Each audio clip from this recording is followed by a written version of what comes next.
Venimos estudiando lo que titulamos para todo el año como Cristo revelado en toda la Biblia.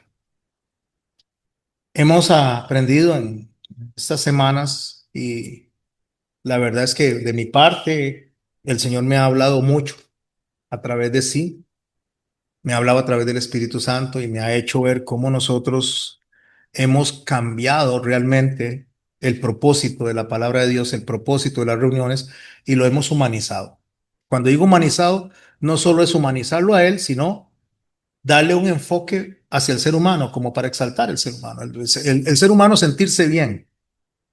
Y el ser humano debería sentirse agradecido por solo el hecho de que el Señor haya puesto los ojos en nosotros para salvarnos cuando no tenemos ningún mérito. Pero todo gira alrededor de Cristo, no de nosotros. Todo absolutamente gira alrededor de Él. Nosotros somos beneficiarios, somos personas que más bien debemos de sentirnos agradecidos con Dios de que no haya exterminado a la humanidad, porque Él pudo haberlo hecho y levantado una nueva humanidad.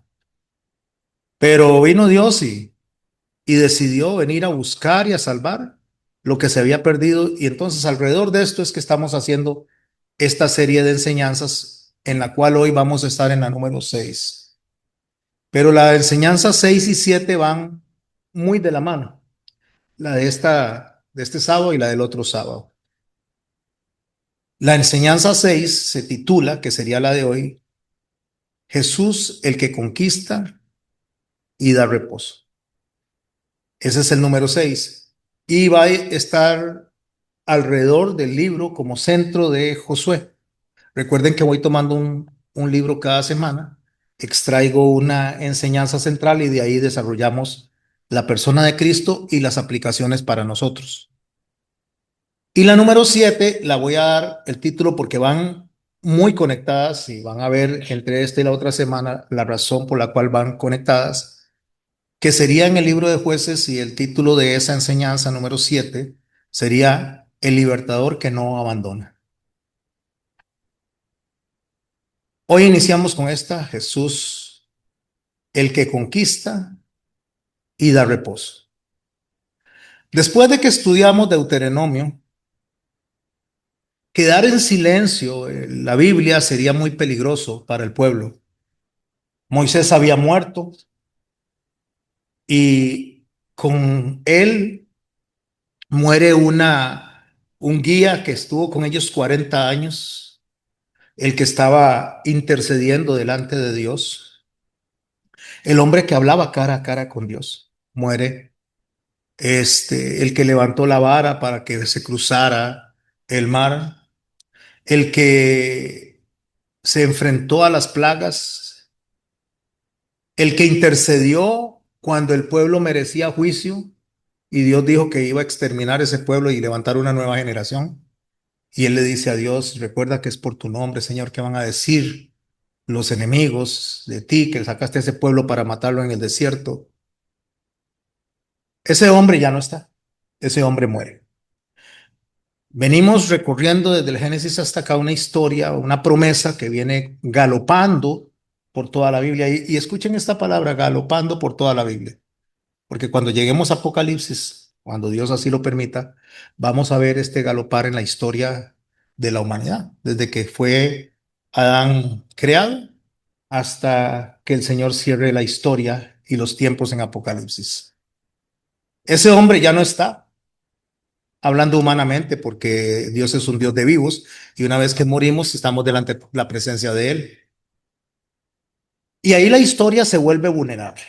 Se vuelve, para ese pueblo se vuelve la historia como, eh, queda como una zozobra. Eso es como cuando unos hijos pierden a su padre de manera temprana, tal vez están pequeñitos y la esposa, y queda esas zozobras si el padre es el que lleva toda la carga económica, la carga financiera, y de pronto se quita eso y tal vez la esposa se ha dedicado a sus hijos y no ha desarrollado su profesión o todo lo que ella tiene, y tiene que pensar ahora, replantearse, y tiene que decir ahora con quién voy a dejar a mis hijos, qué voy a hacer.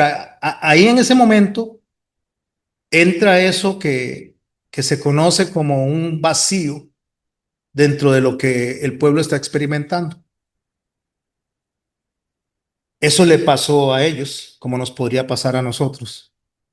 Pero hay algo que queda claro, el plan de Dios no se detiene. No importa quién esté al frente y quién deje de estar, el plan de Dios, la promesa, no se detiene. Incluso aún con la muerte de un hombre tan importante para el pueblo, tan importante en el caso de nosotros, como es el que escribió todo el Pentateuco, sobre lo que se basa toda la Biblia, porque toda la Biblia debe ser vista a través del espejo del Pentateuco. Si la Biblia o los demás libros no estuvieran reflejados en el Pentateuco, Esdras no los hubiera canonizado como palabra de Dios. Y una vez que ellos salen, cruzan el desierto, pasan 40 años en el desierto, tienen la posibilidad de entrar a la tierra prometida. Ya no la generación que salió de Egipto, ya esa generación prácticamente había muerto. El que queda es Josué. Josué salió de unos 40 años, ya él está cerca también de la edad mayor. O sea, Josué tiene que enfrentarse a la conquista. Y aquí quiero aclarar algo cuando hablo de conquista, porque usualmente hemos escuchado que la entrada a la tierra prometida significa salvación, simbólicamente, pero no significa salvación. La salvación está simbólicamente representada en la salida de Egipto. Ahí estaba el pueblo esclavo, lo que sería para nosotros muertos en delitos y pecados. El Señor los rescata, los pasa por el desierto, los guía a través del desierto con la nube, que es después de la salvación, la guía con el Espíritu Santo. Y los pasa por el mar, lo cual significa el bautismo, es así como Pablo lo define. Y para nosotros esa es la figura también representativa.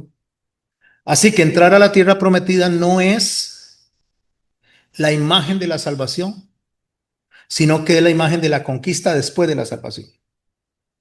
Lo vemos en el tabernáculo también. El tabernáculo está en la parte de los atrios, que es la imagen justamente de lo que es haber entrado al tabernáculo, haber sido salvados y pasar por la primera etapa donde se confrontan con el lavacro, que sería la ley para poder ver lo que a Dios no le gusta de nosotros.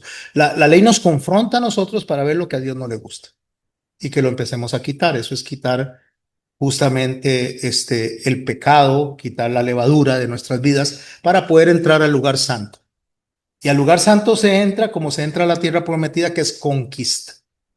Es conquista porque ya dentro de la tierra prometida empezamos nosotros ya no a quitar lo que Dios rechaza, sino a poner lo que Dios quiere que pongamos. Control, dominio propio, frutos del Espíritu Santo, el amor, el perdón. Eso significa entrar a la tierra prometida. Entonces, en el caso que estamos estudiando, en la carrera que llevamos, podemos ver que Josué representa la entrada a esa conquista. Y en este siguiente paso que estamos viendo nosotros, lo único que podemos ver es una continuidad del plan divino, desde que se dio la promesa en el Edén. Cuando ellos entran a la tierra prometida, aunque va a haber conquista en cuanto a la parte militar, no es el centro de las guerras de conquista lo que está para nosotros escrito para que podamos aprender del carácter de Dios en nosotros y podamos ver a Cristo operando en nuestras vidas. Lo que hay ahí es básicamente una promesa renovada en cada uno de los pasos. El Señor nos salva, nosotros venimos y empezamos a caminar, nos desanimamos, el Señor renueva nuestros pasos, crecemos un poquito, de nuevo volvemos a desanimarnos, a alejarnos y vuelve a renovar nuestros pasos. Eso vamos a verlo cuando lleguemos al libro de Jueces. Es un ciclo que nosotros tenemos en la vida donde tenemos esos altibajos como seres humanos que somos. Y cada vez que nosotros nos desanimamos o pecamos, el Señor interviene de una manera impresionante, como lo hizo con este pueblo. A este hombre, a Josué, cuando él entra a la tierra de la conquista, y creo que fui suficientemente claro en lo que significa la conquista, Le dice algo muy importante desde el capítulo 1. Esfuérzate y sé valiente. Y le añade, como estuve con Moisés, estaré contigo. No te dejaré ni te desampararé. Estas palabras, mis hermanos, no son psicología espiritual. Estas palabras son un pacto directo con Josué. Él está reafirmando, Dios, Jehová está reafirmando que su presencia es estable, que la promesa no se detiene, que la promesa va a continuar hasta el final y que cualquier liderazgo humano que se presente, falle o muera, no va a detener esa promesa, por nada, porque las promesas no se sostienen en los seres humanos, la promesa se sostiene en Cristo mismo. Moisés no era el Salvador. Josué tampoco es el Salvador. Entonces esto nos lleva a nosotros a detenernos y a tener reverencia de lo que vamos a aprender hoy. Por supuesto, cada vez que llegamos a la Biblia vamos a tener reverencia, pero hay momentos en los cuales nosotros tenemos que afinar el oído porque vamos a escuchar cosas que muy probablemente antes no las habíamos visto.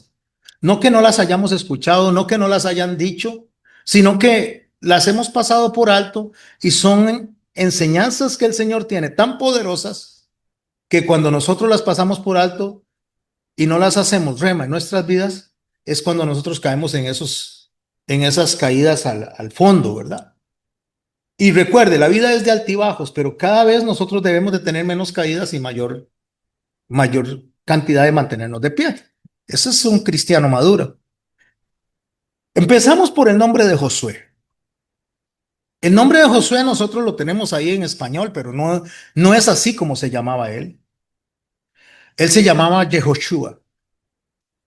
Y Yehoshua es el mismo nombre que siglos después se le va a poner a Jesús, pero no se le va a poner Yehoshua, sino que el ángel dice que le pongan Yeshua. ¿Qué significa Jesús en español para nosotros en la traducción a nuestro idioma? Y esto no es ninguna casualidad, o sea, ay, mira, qué casualidad, se llamaba igual que Josué. Y repito, el nombre de él era Yehoshua. Y no es porque usted y yo tengamos que hablar hebreo para entender la Biblia, pero sí hay importancia en entender el porqué de un nombre, porque Dios le pone un nombre a cada persona, incluso a ustedes y a mí, que incluso nosotros no conocemos. Y eso es lo que va a reflejar lo que es la semejanza con Cristo en nosotros. Como no es una casualidad lingüística, entonces tenemos que preguntarnos qué es esto y es en la línea profética que nosotros estamos viendo esta revelación y una revelación progresiva desde Génesis hasta el Apocalipsis. Los libros no están acomodados de manera cronológica, están acomodados de manera con el contenido de revelación creciente, para darles una idea. Y no voy a profundizar en esto. El último libro de la Biblia, cuando usted lo abre del Antiguo Testamento, es Malaquías. Pero Malaquías no es el último libro del Antiguo Testamento. El último libro del Antiguo Testamento de manera cronológica es Nehemías. Y cuando nosotros entendemos esto, nos damos cuenta que cuando yo leo la Biblia, si no sé en qué parte del tiempo cronológico va cada libro, me voy a perder información.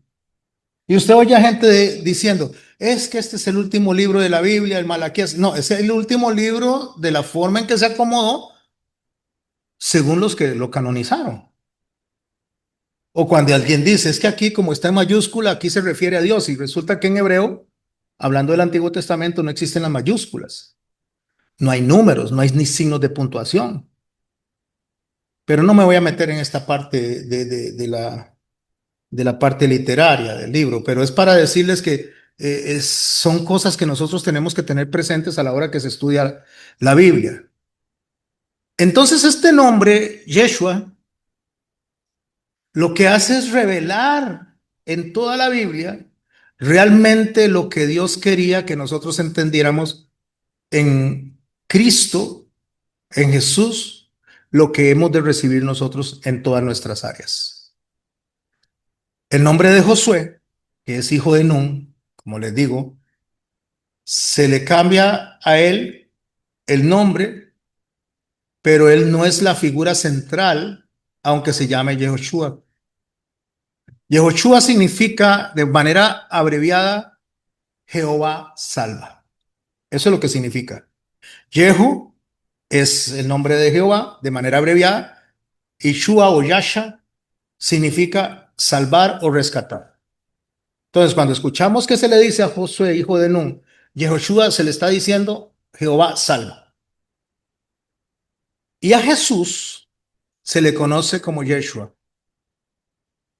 Y aunque pareciera que es lo mismo, el nombre de Jesús está dado de una manera progresiva. Mientras que a Josué se le decía Jehová salva, a Jesús se le dice Jehová está salvando. Eso significa el nombre de Jesús, Jehová está salvando. Teológicamente, ¿qué afirma esto? Lo que teológicamente hace el nombre es enseñarnos a nosotros que no es el hombre en quien salva. Nos enseña a nosotros que la ley no salva. Nos enseña a nosotros que los profetas no salvan. Nos enseña que los sacerdotes no salvan. Que Jehová es el que salva. O sea, la salvación es de Jehová. Por eso se le dice a María que le ponga nombre a Jesús y le dice, llamarás por su nombre Yeshua, porque él salvará a su pueblo de sus pecados. Eso lo leen en Mateo 1:21. Y aquí el mismo nombre deja claro que esta es la declaración visible de Dios entre nosotros, Emmanuel, Dios con nosotros. Y aquí viene lo más profundo, y es lo que vamos a ir rescatando antes de entrar de profundo a lo que es el tema de hoy en cuanto al título que pusimos. Cuando nosotros vemos en el Antiguo Testamento que Jehová salva y en el Nuevo Testamento vemos que Jehová está salvando, aquí está ocurriendo algo impresionante que muchas veces pasamos por alto. Porque si Jehová salva en el Antiguo Testamento y Jesús está salvando, hay dos cosas que pueden estarse dando aquí. O Jesús no es Jehová, o Jehová vino en Jesús. Porque si hay una separación de personas o de personaje, significa que Jesús no es Dios. Y si es Dios quien está salvando, entonces significa que Dios vino en forma humana. Espero estarme explicando con esto. Entonces, en la cristología que estamos estudiando ahora, que es lo que nos compete a nosotros, cuando decimos que Jehová está salvando, lo que estamos diciendo es que la salvación no nace del hombre, nace de Dios. Cuando el ángel le dice a María, llamarás a su nombre Yeshua, Jesús, está diciéndole, ahora no solo vamos a declarar que Jehová salva, sino que vamos a ver ocularmente a Dios salvando. Esto es impresionante, porque al ponerle el nombre en progresivo o en progresión, lo que está diciendo, lo que Dios decía en el Antiguo Testamento que iba a hacer, ahora lo vamos a ver haciendo. Entonces podemos ver que Moisés representa la ley, Jehová salva, sería eso.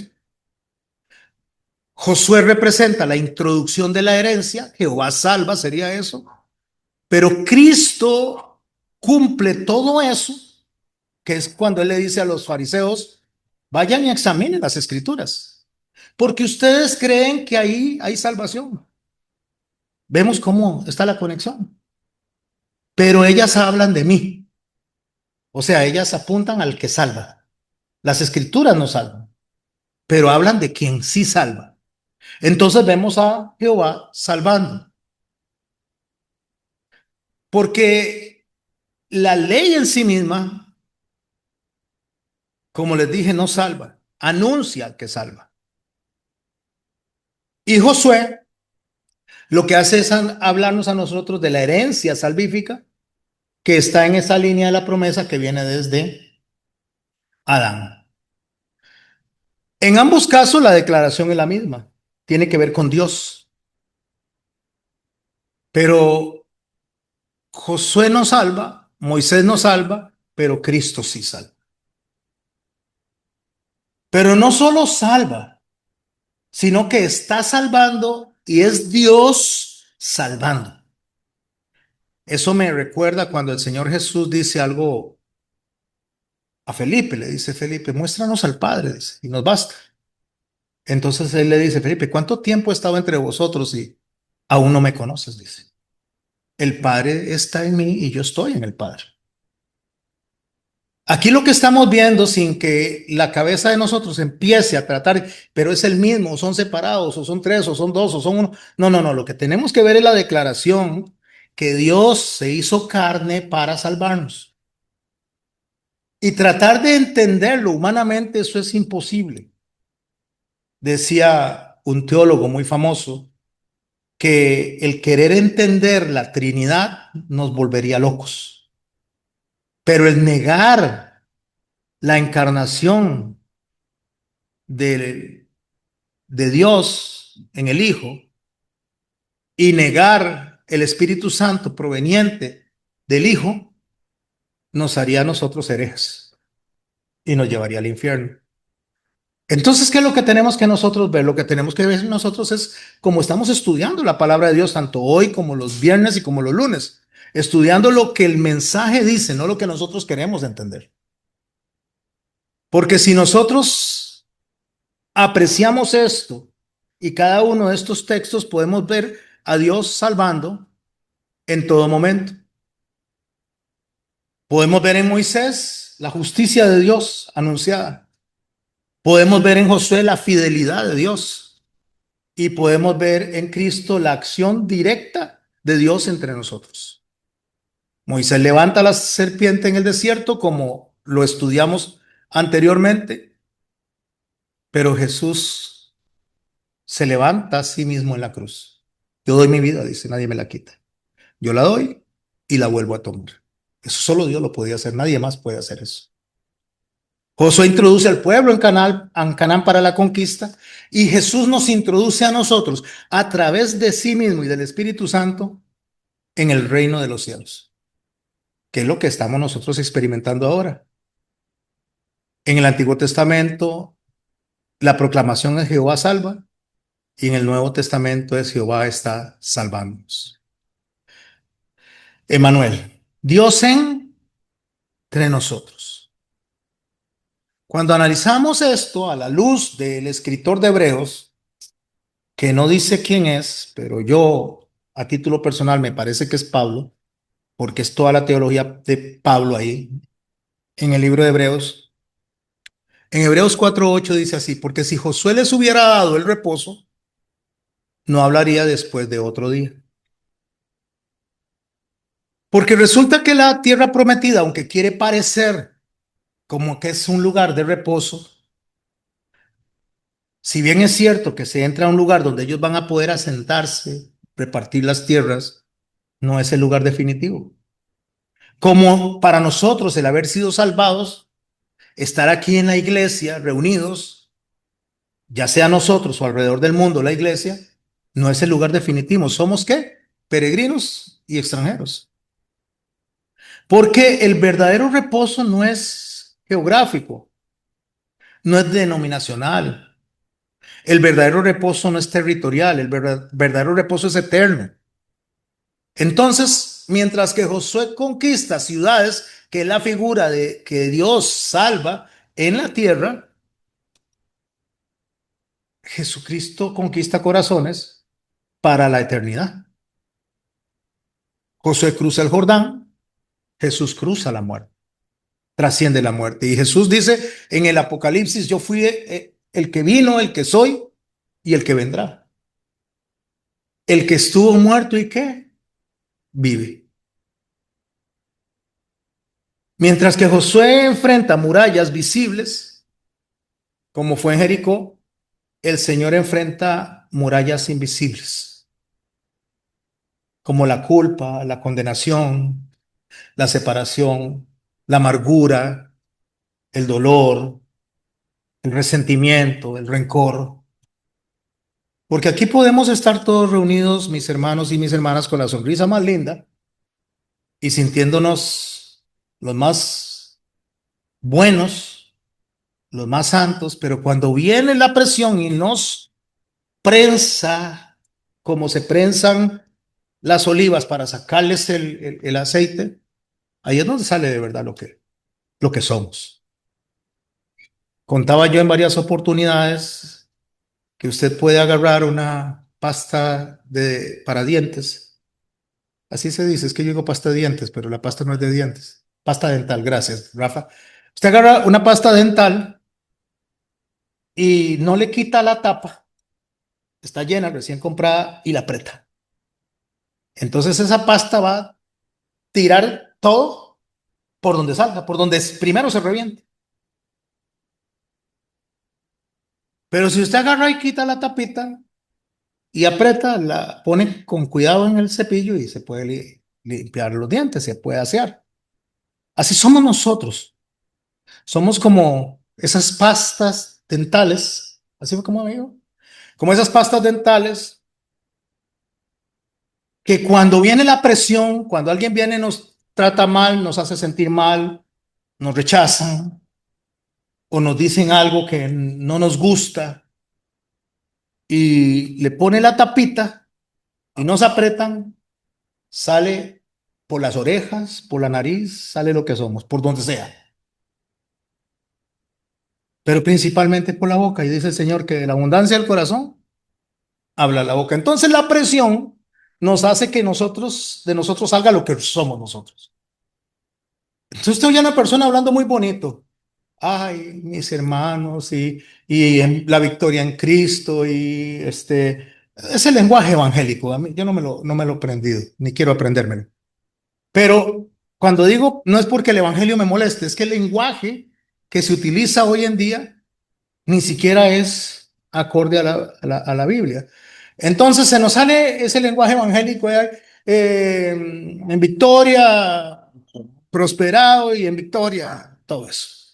¿Cómo estás? ¿Cómo te va?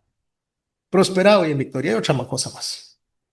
Bendecido, prosperado y en victoria. Pero solo sale de la lengua. Agarre a ese y le pone la tapita y lo aprieta. Y le hace algo que no le gusta. Se le fueron todas esas palabras y lo que se le vienen son palabrotas. Porque es lo que está en el corazón. Porque aunque ha sido salvo, todavía no ha conquistado el territorio que debe de conquistar en su propio corazón. Y la palabra del Señor dice que por los frutos vamos a conocer a las personas, y los frutos son no solamente cómo actuamos, sino cómo hablamos también, incluso cómo pensamos. Entonces esas son las murallas visibles que nosotros tenemos cuando usted dice, uy, qué Doris más linda, qué simpática, qué carga que es Doris. ¿Verdad, Doris? Ay, sí, pero deje que don Alejandro le saque la Doris que está escondida. Yeah. Ay, ay, ay, agarra el cuellito. Y ahí es donde dice Doris, ay, Señor, yo pensé que ya yo había superado esto, pero todavía me falta. Esa es la conquista de la que está hablando. Y lo digo de Doris, pero somos cualquiera de nosotros. Y ahí es donde sale y nos genera culpa. Pero Jesús nos enseña a nosotros que desde el pensamiento ya tenemos que estar controlados. Entonces, cuando alguien viene y aprieta la pasta, tiene que salir la pasta de manera ordenada, ponerla en el cepillito para que se limpie los dientes. O sea, decir, hágame el favor y no me hable así porque me está haciendo enojar. Porque el enojo no es pecado. Es cuando el enojo se vuelve descontrolado y nos lleva a pecar a nosotros por lo que nosotros hacemos o decimos. Entonces Jesús nos dice a nosotros que Él vino a explicarnos aquella ley que hablaba de Él, cómo debemos nosotros de actuar en el día a día. Pero es necesario que yo me vaya, dice, para que venga el otro consolador. ¿Por qué? Porque en el cuerpo humano él estaba limitado. Estaba limitado a lo que estuviera hablando al frente de esas personas. En el Espíritu Santo no, en el Espíritu Santo él está en toda la iglesia alrededor del mundo. y está convenciéndonos de pecado, está recordándonos lo que Él nos enseñó y nos está llevando al arrepentimiento. Entonces, cuando Dios le dice a Josué, como estuve con Moisés, estaré contigo, no solo le está asegurando compañía, sino que le está garantizando que en Él estará respaldada la promesa, como en ustedes y yo. Dios cuando nos dice a nosotros que Él está con nosotros, no significa que nosotros no explotemos, porque explotamos constantemente. ¿Hay alguno de aquí que no se enoje, que no tenga dificultades, que no tenga roces? Porque si hay alguno de aquí, yo tendría que cuestionarme entonces que si ya el Señor vino. Pero como yo sé que el Señor no ha venido y que todos somos medio rabiosos, ¿verdad? Y todos nos equivocamos, sé que estamos hablando entre seres humanos que se equivocan. Entonces el Señor nos enseña a nosotros que a través del Espíritu Santo es que nosotros podemos controlarnos, no por nosotros, sino por la obra del Espíritu Santo en nosotros, y podemos ser testimonio hacia los demás. Así como Dios abrió el mar para que Moisés pasara con el pueblo, así le está diciendo a José, yo voy a hacerlo a usted pasar por donde tenga que pasar, igual como lo hice con Moisés. Así iba a hacer caer a Jericó. Entonces ese mismo Dios que abrió el mar para que Moisés pudiera cruzar es el mismo Dios que le va a abrir el camino a Josué y es el mismo Dios que le está hablando a usted y a mí aquí. Porque no es mi boca la que está hablando, es el Espíritu Santo que está ministrando sus corazones y los que están en casa, incluyendo el mío. Así como estuvo con Moisés, estuvo con Josué y así está con nosotros también. Él fortaleció a Josué, la presencia de Dios fortaleció a Josué y la presencia de Dios le está fortaleciendo a usted y a mí. Incluso cuando nos equivocamos, porque nosotros somos bastante testarudos. Nosotros tenemos la tendencia a hacer cada pregunta. Ayer lo hablábamos en la clase, por cierto. Cada pregunta, ¿y por qué Dios, si sabía que el hombre le iba a fallar, por qué lo creó? ¿Por qué Dios, si sabía que Satanás le iba a fallar, por qué lo creó? Empezamos a hacer una serie de preguntas que no son competencia nuestra, porque estaríamos nosotros cuestionando la soberanía de Dios y lo que Dios dice en su palabra, que a los que le amamos todo nos ayuda para bien. Entonces, lo que pase, sea lo que sea, a los que le amamos nos ayuda para bien. Por eso cuando Job entró en estos cuestionamientos, Dios le dijo, ahora usted póngase de pie, ciñase como un hombre, porque ahora yo voy a preguntar y usted me va a contestar. ¿Dónde estaba? Le dice usted. Cuando colgué las estrellas. ¿Dónde estaba cuando le dije a este orgulloso mar que no pasara de acá? ¿Dónde estaba cuando todos los hijos me alababan? O sea, le está diciendo, usted no sabe nada. ¿Cómo me cuestiona a mí si usted no sabe absolutamente nada? Pero lo que nos enseña a nosotros es que si confiamos en Dios y nos esforzamos, no solamente por dejar de cuestionar lo que Dios hace o no hace, sino por tener fe que lo que Él está haciendo es perfecto. Y no importa lo que pase, mis hermanos, pueden sacarme aquí cualquier argumento, pueden decirme de la muerte de infantes, de las guerras, de lo que sea, Dios es perfecto. Y para nosotros es imposible entender la mente de Dios, no nos entendemos ni nosotros mismos. Vamos a entender la mente de Dios. Esfuérzate, le dice, esfuérzate y sé valiente. Pero esto no significa que él confiara en ese esfuerzo personal, en sus propias fuerzas, sino lo que significa es confíe en mí mientras se está esforzando. Confíe en mí. Porque la valentía de un ser humano, de un creyente en este caso, no es la autosuficiencia. La valentía de un creyente es la dependencia activa en Dios. Entonces la tierra prometida se hereda cuando se camina en obediencia. La tierra prometida, que es la conquista, que es el controlar cómo hablamos, que es el controlar cómo pensamos, que es el controlar cómo respondemos a las circunstancias, se activa en la obediencia. Ahí es donde caen esas murallas visibles y se cae toda la estrategia militar del enemigo por la obediencia, porque si usted analiza, cuando se conquistó Jericó, no fue la fuerza de ellos solo caminaron alrededor. Y las murallas se cayeron porque fueron obedientes. Fue la obediencia la que hizo eso. Si nosotros fuésemos obedientes, nuestra conquista avanzaría en el día a día. Si el Señor nos dice a nosotros que Él está al cuidado de nosotros, que Él va a cuidar de nuestra provisión y nos demanda ciertas cosas en particular, entre ellas congregarse, no dejen de congregarse como algunos tienen por costumbre. Pero si nosotros venimos y hacemos caso omiso a lo que el Señor dice y vamos a nuestras propias fuerzas, a lo que nosotros creemos que es correcto, y empezamos a hacer contrario a lo que Dios establece, mis hermanos, por supuesto que vamos a caer en algún momento. Aunque parezca que vamos en ascenso.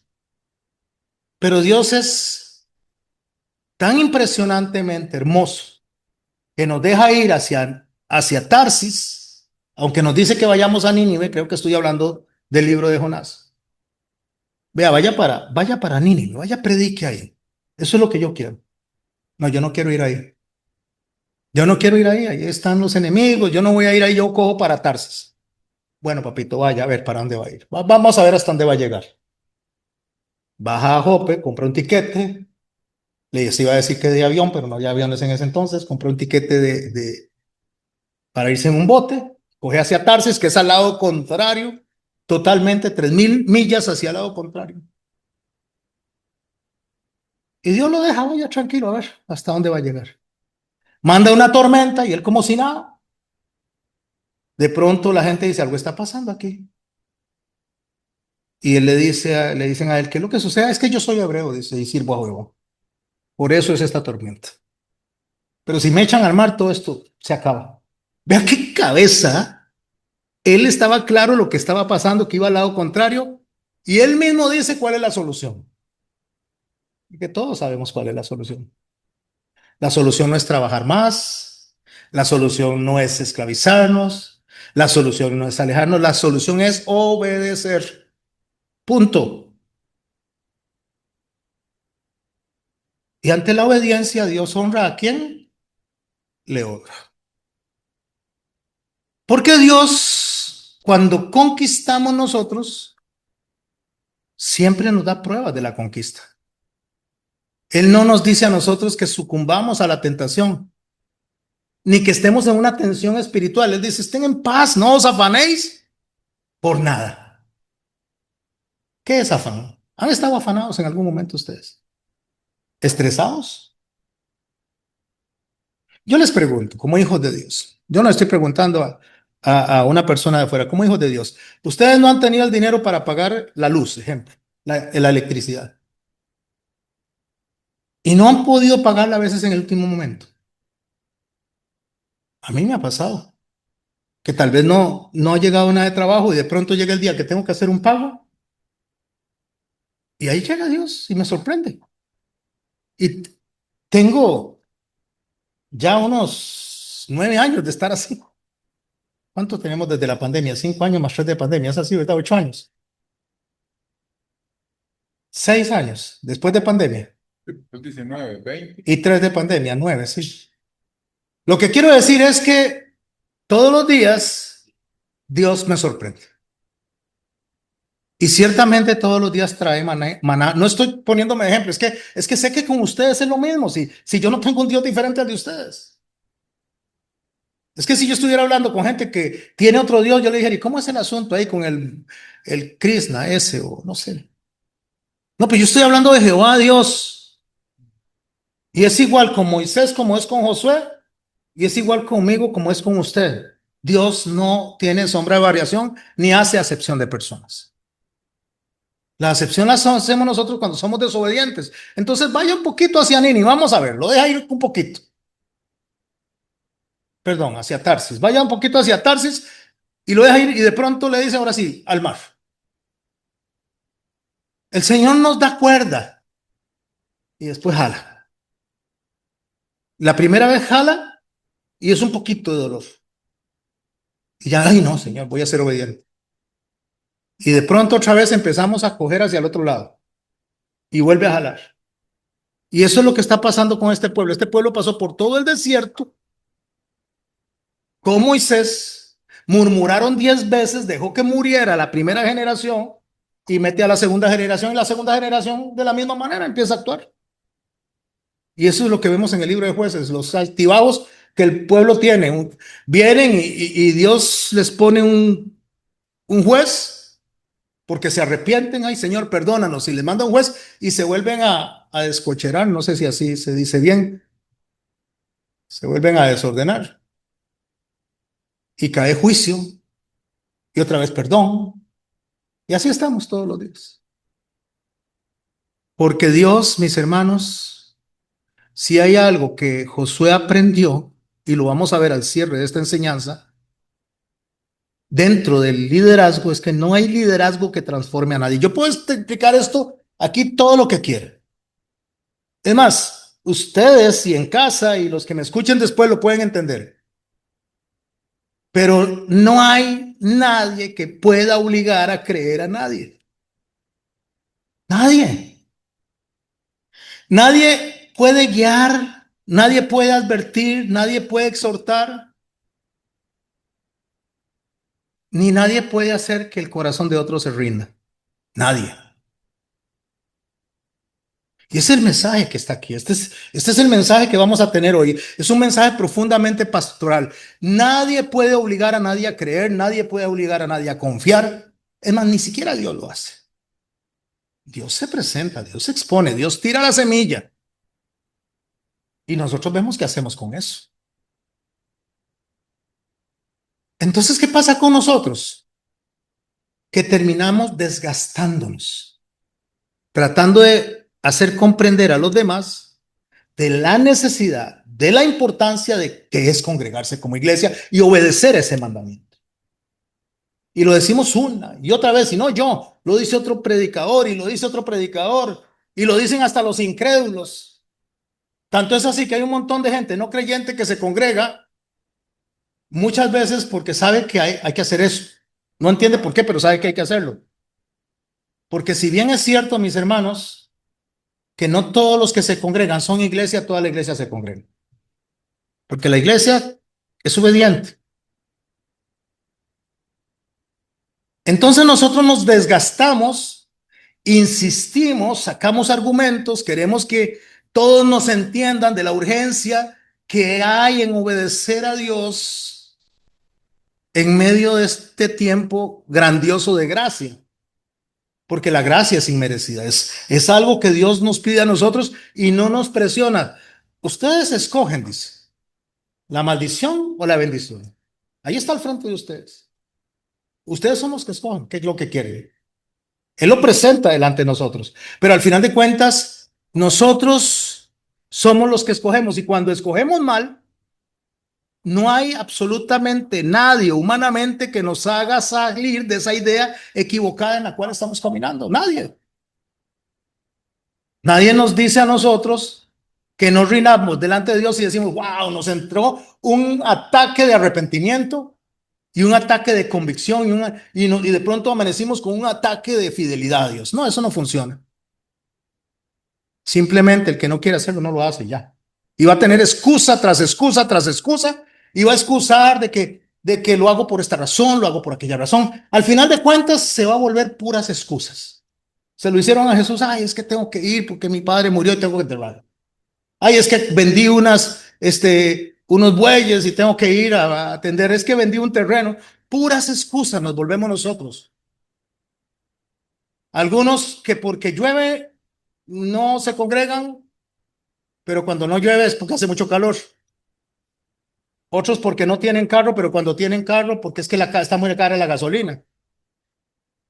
Ah, pero es que ahora sí tengo para la gasolina y tengo para el carro, pero resulta que tengo que llevar a mi vecino a Primark porque tiene que comprar unas cosas y me cayó este día porque es el día que tengo libre. Lo que quiero decir es que hay excusa tras excusa. Si las excusas sobran,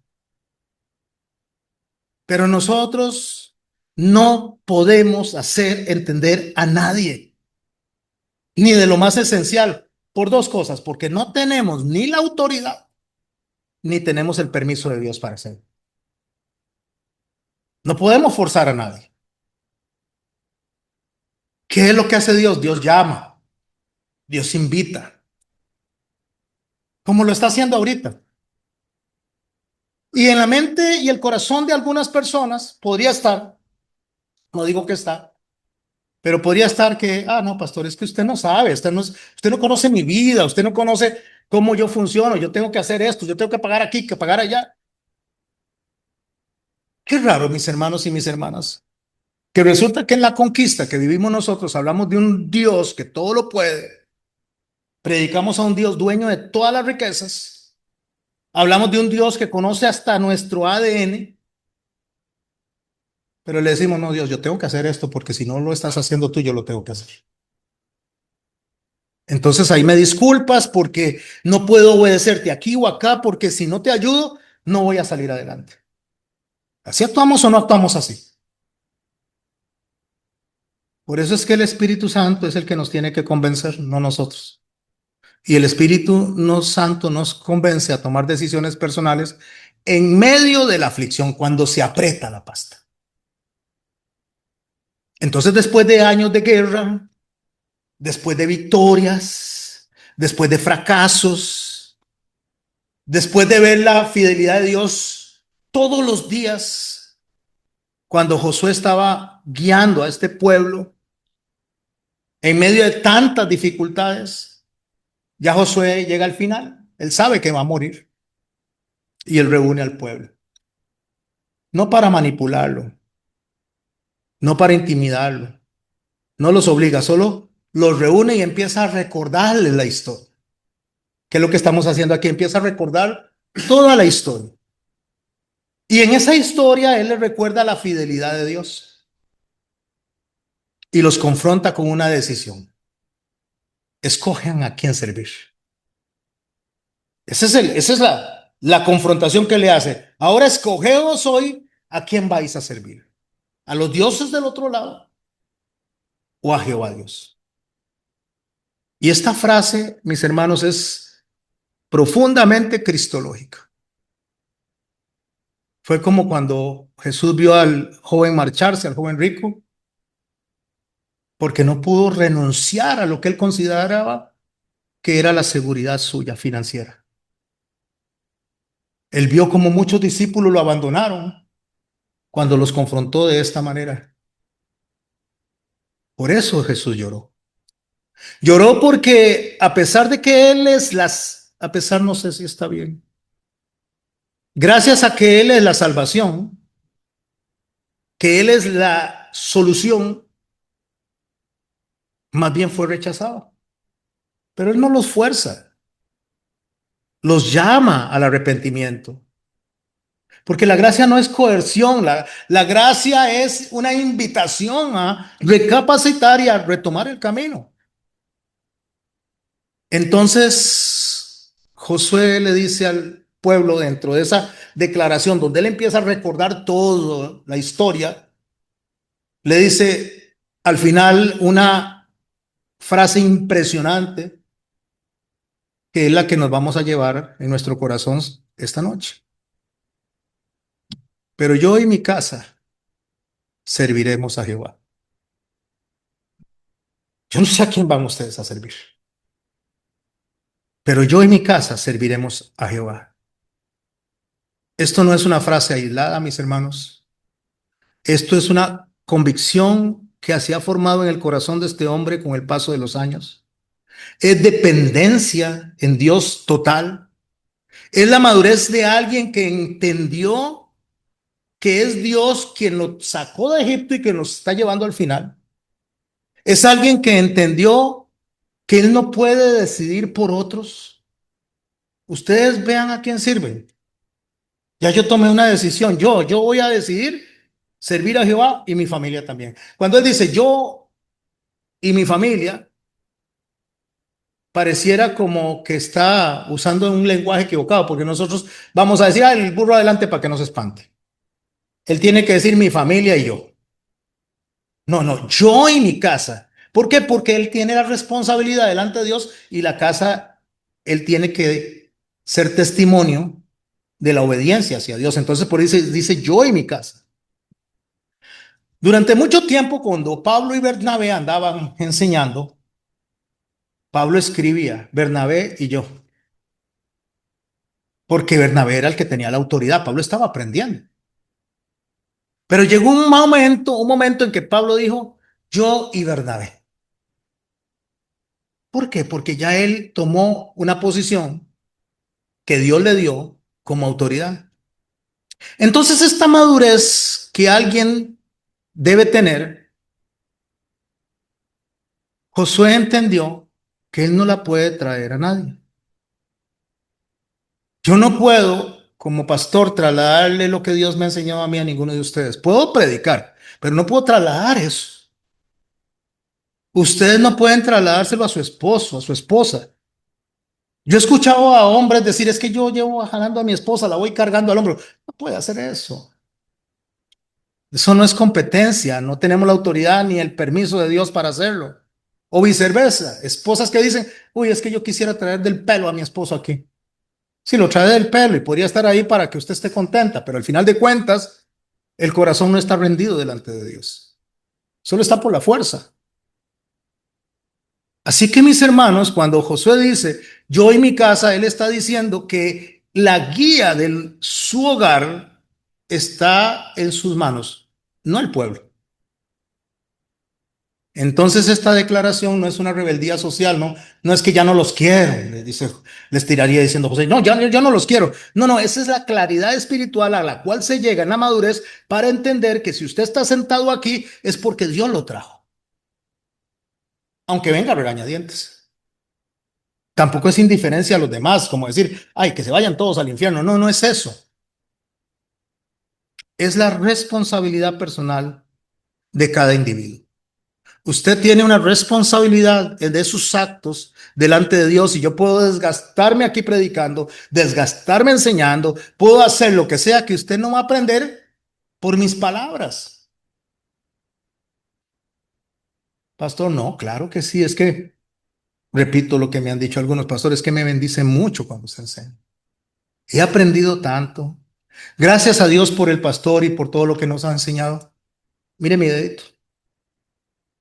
Porque yo puedo ser el más elocuente, puedo explicar lo mejor posible, que si el Espíritu Santo no le explica a usted lo que estamos estudiando, no lo va a entender.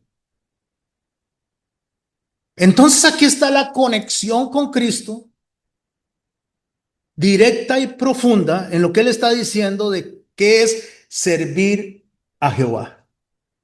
Servir a Jehová es una revelación progresiva para entender el señorío de Cristo y lo que debemos de hacer por él y lo que él quiere.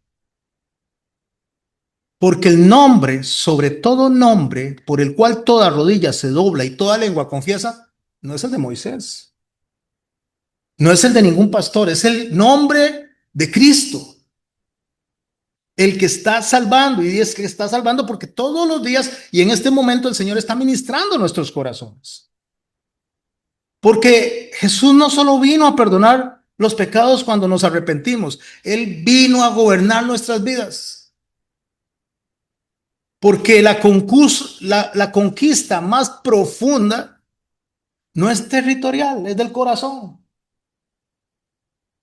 No es pública, es privada. Por eso el Señor dice, vayan a su aposento, cierren la puerta y oren en secreto.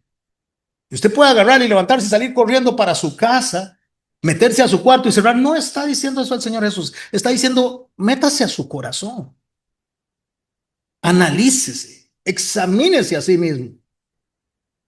Y ahí en el corazón, arrepiéntase. Yo puedo venir aquí y decirles, hermanos, y hacer un llamado. Hermanos, pasen adelante, vengan al frente los que están arrepentidos y los que quieren renovar fuerzas con el Señor. Ponga un poquito de música bonita ahí de fondo, ponga las luces un poquito tenues y empezar a manipular el ambiente de forma de que la persona se sienta contristada humanamente. Y pasan al frente y lloran, embarran todo el altar de mocos.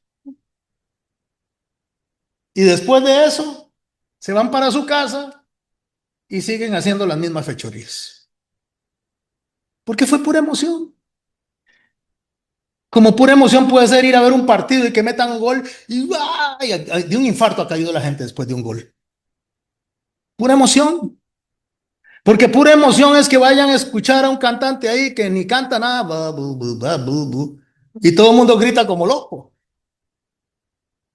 Porque pura emoción puede ser que en un momento llegan todos los hijos a la casa, se reúnen y, mis hijos, somos una familia tan unida. Porque llegaron el día de la madre o el día de cumpleaños y el resto del año no llegaron. Porque es pura emoción. Porque pura emoción es que yo tengo un montón de problemas y me voy para la playa pensando que los problemas se van a olvidar y llegué de la playa y ahí están los problemas. Que los problemas no se van solamente porque yo me emocione. Entonces el Señor dice que la única forma en que yo pueda superar realmente y madurar en mi alma es que yo me rinda a Él. Que pueda conquistarme a mí mismo a través del Espíritu Santo. Porque cuando Josué dice, yo y mi casa, lo que él está confirmando es justamente que la conquista comienza en el corazón y se manifiesta en el hogar. Si usted y yo, el Señor nos conquistó, debe manifestarse en el hogar. Porque aquí podemos estar mi esposa y yo delante de ustedes y wow, qué pareja tan hermosísima. Hermosísima pues físicamente, ¿verdad? Y tan hermosísima como personas. Aquí están estos dos, qué lindos ellos. Yo quisiera ser como ellos. ¿Y cómo saben ustedes cómo somos en mi casa? Podríamos agarrarnos del pelo y ir peleando en el carro ahí cuando salimos nosotros, ¿verdad? Podríamos estar aquí y decir, wow, es que este pastor, uy, como yo quiero aprender de él y me subo al carro y vamos en un puro pleito. Listo, no hicimos nada, simplemente pura apariencia. Porque el Señor no vino a obligar a nadie a rendirse, tenemos que rendirnos de manera voluntaria. De manera voluntaria porque nosotros no somos los que salvamos, nosotros no somos los mediadores, nosotros solo somos testigos de lo que Dios hace en nosotros. ¿Y cuál es nuestra responsabilidad? Nosotros no podemos producir conversión, nosotros solamente podemos hablar verdad y vivir en coherencia en base a lo que hablamos. Pero si alguien rechaza la bendición de profeta, lo que se le está diciendo, la bendición de profeta se va a ir. Límpiese el calzado de los pies, dice, y deje ese pueblo y váyase para otro, porque rechazaron la bendición de profeta.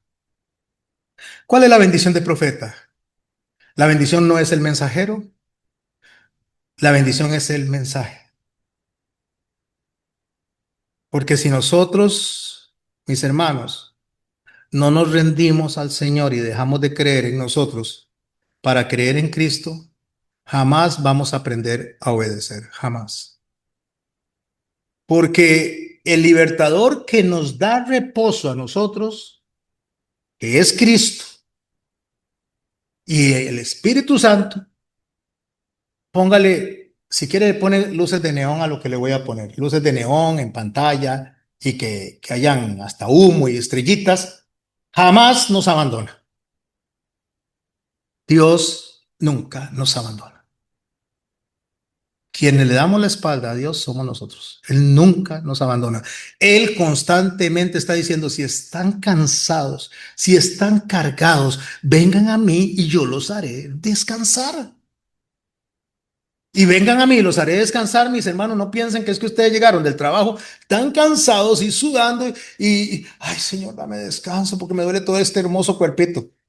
No, no, está hablando espiritualmente. El alma reposa en Cristo. Y ese libertador no nos abandona, pero tampoco nos obliga. Nos invita. Porque la valentía está en permanecer fiel cuando todos los demás dudan. Porque problemas, ¿quién no tiene problemas? Dice que Elías, incluso siendo un profeta de esa estatura, tenía las mismas aflicciones y los mismos problemas emocionales que cualquier persona. ¿Pero qué hizo Elías? Oró, porque el Señor nos manda a orar. Se siente afligido, ore. Siente que no llega al final de la quincena, ore. Pastor, es que si yo voy a congregarme, me va a faltar esa plata, ore.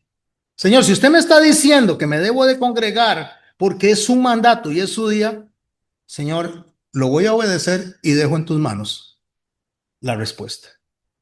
Pero tenga la seguridad que cada vez que nosotros queremos resolver a nuestra manera, le hace un hueco al saco. Yo me acuerdo hace mucho tiempo, mis hermanos y mis hermanas, les voy a comentar esto. He trabajado muchos años en turismo, muchos años. Tenía una microbús que yo le llamaba la endemoniada. Y esa buseta un día se dañaba el alternador al taller. Otro día se dañaba el generador, otro día el radiador, otro día todo. Un día la tenía, pero lindísima. Y le había metido un montón de plata y aquí está. Ahora sí hay que trabajar parejito. De lunes a domingo, dele parejito, porque hay que recuperar toda la plata que le metí. Me fui a hacer un tour, viniendo de Grecia, pasando por Salchí.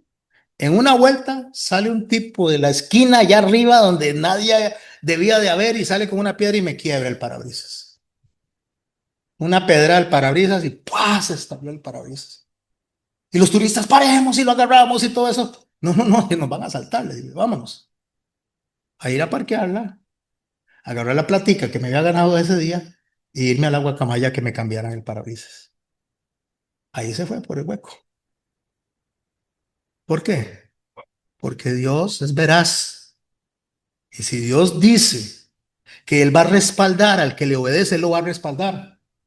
Pero si nosotros lo contrariamos, mis hermanos, dice que todo lo que hacemos nosotros por nuestras fuerzas, con un soplo, va a hacer que se vaya como si fuera la hojarasca.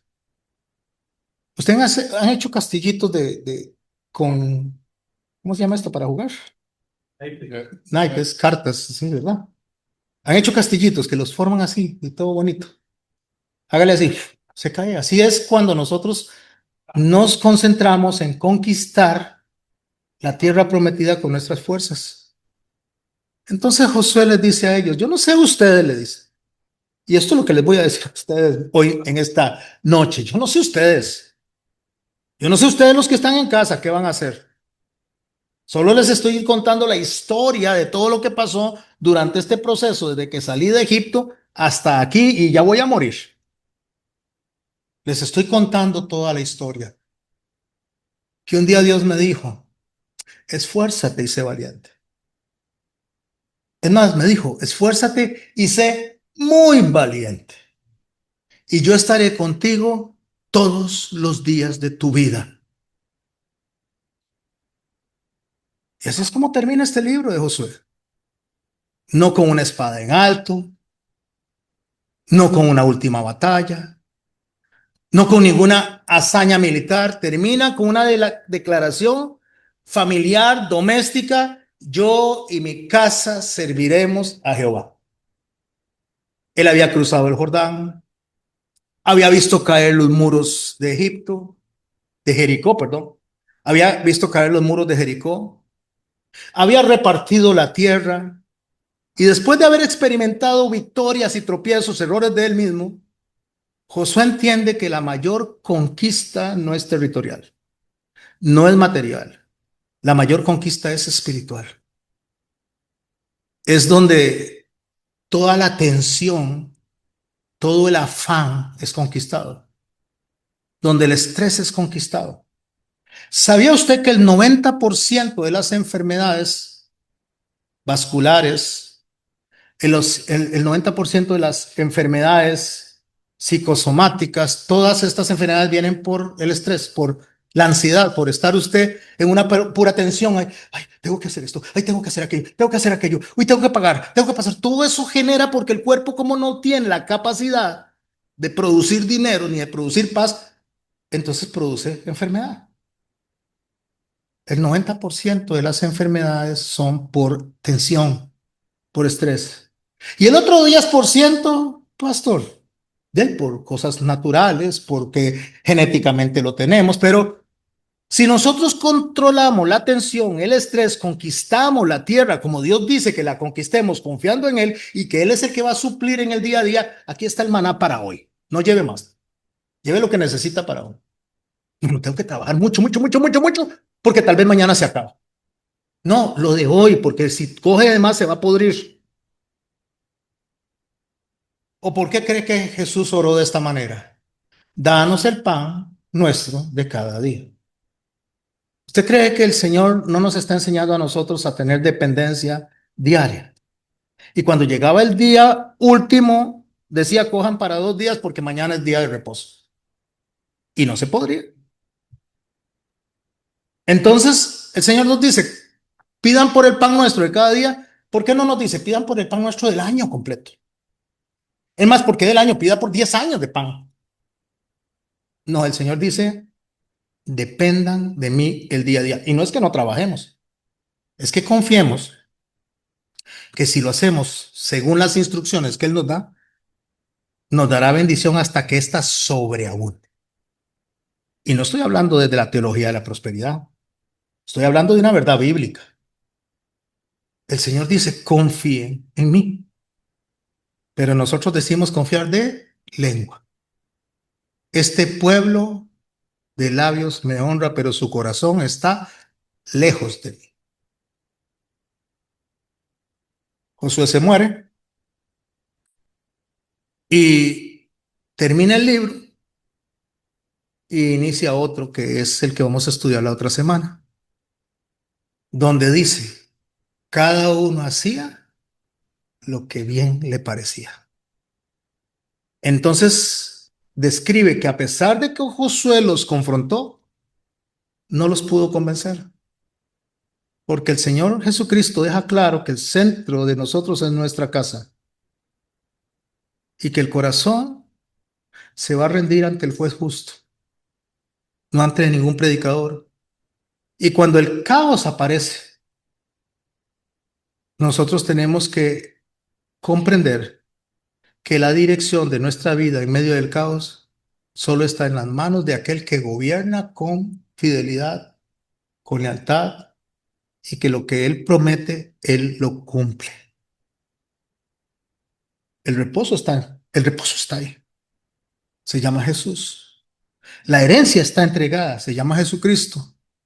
La presencia prometida está ahí, se llama Jesucristo. Pero la decisión diaria es suya y mía. Porque cuando Jesús no es el centro de nuestras vidas realmente, terminamos haciendo cada uno lo que bien nos parece. Y así lo dejo para la otra semana.